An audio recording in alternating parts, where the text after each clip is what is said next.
అమ్మ మధు, నానమ్మా, మీ నాన్న నీ మీద కోపంతో నిన్నేమీ చేయలేక మన టామీని చంపించేశాడమ్మా.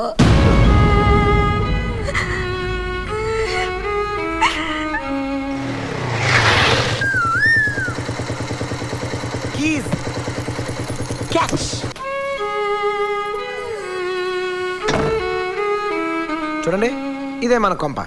పేరుకు పెళ్ళైంది కానీ మనది బ్యాచిలర్ లైఫ్. ఇక్కడ వేరే వాళ్ళ వంటలు ఉంటాయి, అవి మనం తినకూడదు. ఒకవేళ తిన్నా ఏ పిల్ల మీద తోసేయాలి. ఇదిగో అది మన బార్డర్, అది మాత్రం దాటకూడదు. ఓకే? నీ పేరు ఏమని పెడదాం?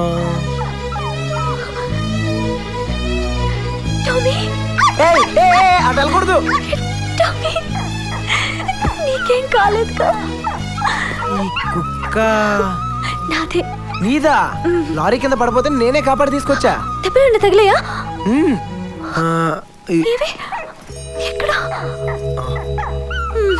కుక్కనా? అనవసరంగా ఎక్కువ ఫీల్ అయ్యా. బన్నీ బన్నీ బన్నీ,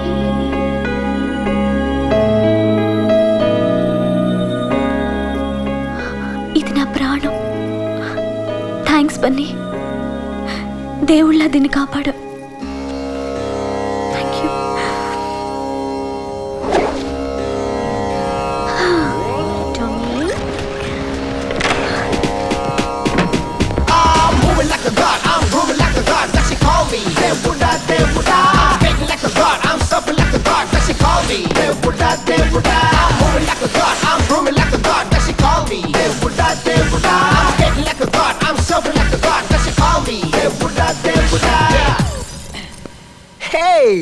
నువ్వు ఇక్కడున్నావేంటి? అదేం తర్వాత చెప్తాను గానీ, అమీర్పేట్లో 20 పిజ్జాల ఆర్డర్ ఉంది. నువ్వు ఇంకా డెలివర్ చేయలేదా? ఇవన్నీ నువ్వు అడుగుతున్నావేంటి? నేను కాకపోతే నీ బాబు అడుగుతాడా? సార్ మీరా? ఏంట్రా ఇందాక నుంచి వరాలు ఇచ్చే బాబాలాగా తిరుగుతున్నావు అంటే? ఎలా ఎలా పని తీసుకో. Sorry sir. ఏమైందిరా? ఏమైందిరా బన్నీ? నిన్న కాంతమ్మ నన్ను బన్నీ అని పిలిచింది. మొగుడిని పేరు పెట్టి పిలిచిందా? లాగే కూడా పీకాలు కానీ హ్యాపీగా ఫీల్ అవుతాయంట్రా. నువ్వు చెప్పు బన్నీ. ఇద్దరం ఒకే ఇంట్లో ఉంటున్నా కాంతమ్మ నన్ను ఏనాడు మనిషిగా చూడలేదు. కానీ నేను ఒకేసారి ప్రేమగా థ్యాంక్స్ బన్నీ అనేసరికి నాలో నిద్రపోతున్న ప్రేమికుడు లేచి